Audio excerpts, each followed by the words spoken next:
I didn't care about any of them, even the kids. Like there was a part where hell, I thought I was possessed because the oldest boy had the baby in the damn tub choking him, and I'm sitting there looking like,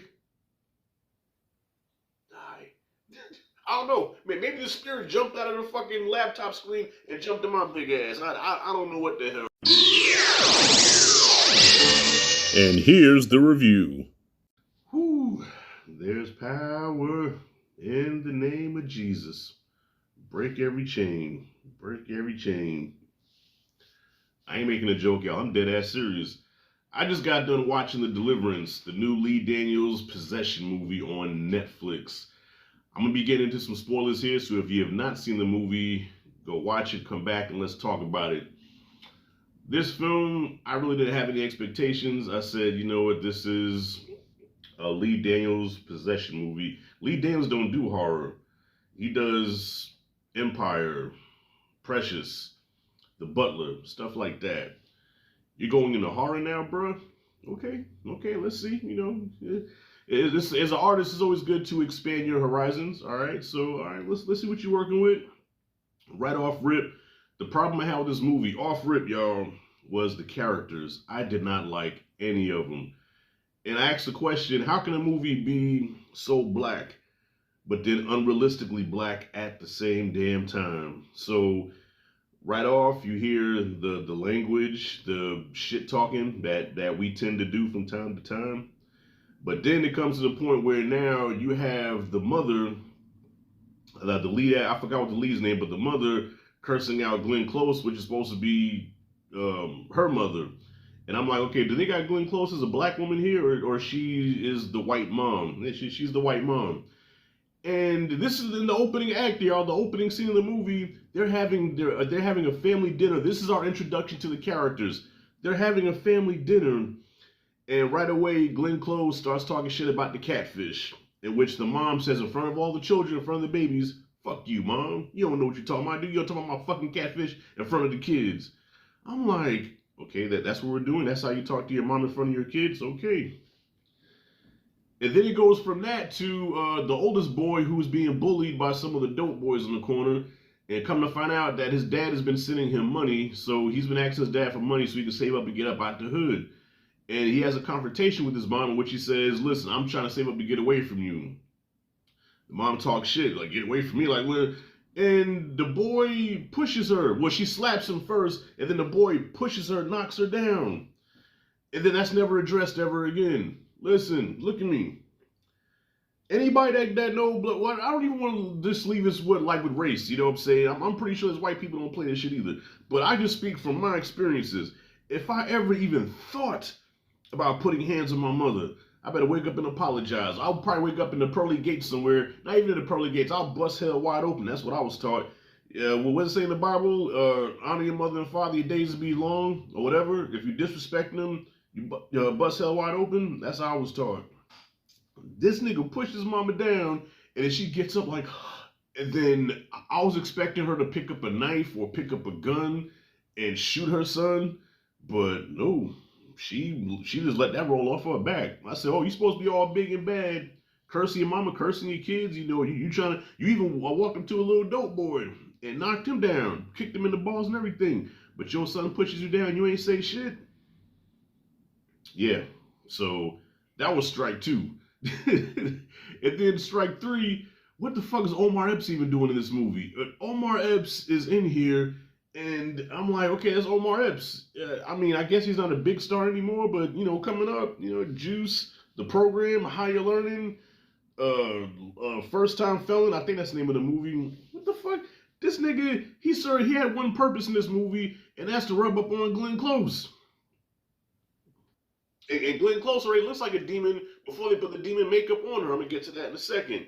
So yeah, y'all, this movie started out very silly where the characters were not likable. I didn't care about the characters. I didn't like any of the characters. So when all the stuff goes down, right, when we get to the meat and potatoes, now we get into the possession stuff. With a movie like this, all right, you're supposed to like the family because that's so when all the stuff happens, you care about them. So now you're on edge because you don't want to see anything happen to these characters. I didn't care about any of them, even the kids. Like, there was a part where, hell, I thought I was possessed because the oldest boy had the baby in the damn tub choking him, and I'm sitting there looking like, I don't know. Maybe the spirit jumped out of the fucking laptop screen and jumped in my big ass. I don't know what the hell. Like, were these motherfuckers possessed from the beginning of the movie? Because off rip, these people were just angry and toxic. Like, this is a very angry movie. It's not scary. It's angry. Like, why are you so mad? Like, why are you so? What are you angry about? Even when there's a party and they're supposed to be having a good time, it's still very angry and toxic. I said, what the hell? But now, okay, I do have to give this movie its props. There are some good things there, some creepy things in here. Okay, like I said, when the possession stuff starts happening, okay, I'm like, all right, this is okay, Lee Daniels. I see you trying to, do your thing with the horror genre here. Like the scene where the little boy, when he was strapped to the bed and he broke out the restraints and he like flipped out the bed and then climbed on the wall. That was a cool effect because I was trying to look to see where, okay, this CG, and it probably was a little CG, but you really couldn't tell. That scene was effective. When they had Glenn Close, all right, Alex herself from Fatal Attraction. Every time I see Glenn Close, I think Fatal Attraction, and she's the most Fatal Attraction here than since Fatal Attraction. All right, that bitch was scary in there, and she's even scarier now because she's older. She looks more like when she came out the house with that baseball bat when she was going to confront the Monique's character, right? I said, ooh, is she possessed? Like, what the hell? But she was dying of cancer, but she looked creepy as shit. So when they finally put the demon makeup on her and gave her the teeth, I said, I can't believe I'm saying this, but I think I'm a little frightened here. It was disturbing to look. That whole scene was disturbing to look at. I said, well, goddamn. And so by the third act, this becomes The Exorcist, but the Black Exorcist, okay? And then when that motherfucker bust out speaking in tongues, I said, okay, listen, I don't watch a lot of possession movies, so maybe I'm missing out on something, but this is the first time I think I've ever seen a demon possession movie where a motherfucker starts speaking in tongues, like grandma, old, Southern Pentecostal church type shit, They was talking that shit. Got the demon up out of there. I said, there you go. I said, well, that's one thing that this did get right. You start pouring oil, you claim the name of Jesus, and that devil has to flee. All right, when you say the name of Jesus, that devil gotta go. I rebuke you. And that's what happened here. No crazy tricks, just speaking in tongues, name of Jesus, that demon had to go. Too bad that she got fucked up. She lost the kids for a minute, but she was able to get her kids back. And then come to find out at the credits, this was based off some real shit. I said, well, goddamn. I forgot to mention, too, Monique as the caseworker has got to be the most disrespectful caseworker I've ever seen in my life. I've never seen a motherfucker from DC have come to the house and talk the shit that she talked, and then talked about the girl mama on top of that and said the kids was fucked up. It was good to see Monique back, but damn, just angry. So yeah, y'all, The Deliverance is definitely not the worst movie I've ever seen, so I gotta hear what some other people are saying about it. I'm pretty sure some people are gonna say this is a terrible movie, this is laughably bad, and it's not laughably bad. Well, the characters are.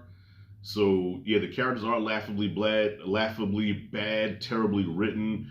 But when the possession stuff starts like really kicking in, it becomes kind of an effective horror movie. All right, so I will give us his props. Lee Daniels for the first time dipping his feet in horror. I said, you know what, this ain't terrible. Hell, I liked it better than Long Legs. Challenge me on that one. Long Legs put me to sleep. By the time Long Legs went off, I said that felt like someone seasoned chicken, man. What the fuck was that? But here, I laughed. I got creeped out a couple of times. There was a couple of, what the fuck moments when your boy shit in his hand and threw the shit at the teacher. I said, we doing that? I said, okay. So he threw the shit at the teacher, ate his own shit. Okay, cool. And then the daughter, she had sat there, had her period right there in front of everybody on some Carrie type shit. And I'm like, yeah, this movie is a little disturbing. I'll give it a C. I'll give it a passing grade. This is not terrible, but it's not great either. I wouldn't even call it good. It's passable, all right? But good thing Tyler Perry didn't get a hold of this, because I know Tyler Perry would have made this where you actually see the boy eating a shit sandwich, all right? That's how TP gets down. But yeah, what y'all think about The Deliverance? Comment freely below. Let me know what you thought. If you like and dig this content, hit that like and subscribe, notification bell in the corner. This is Rashad G signing out. See you in the next video.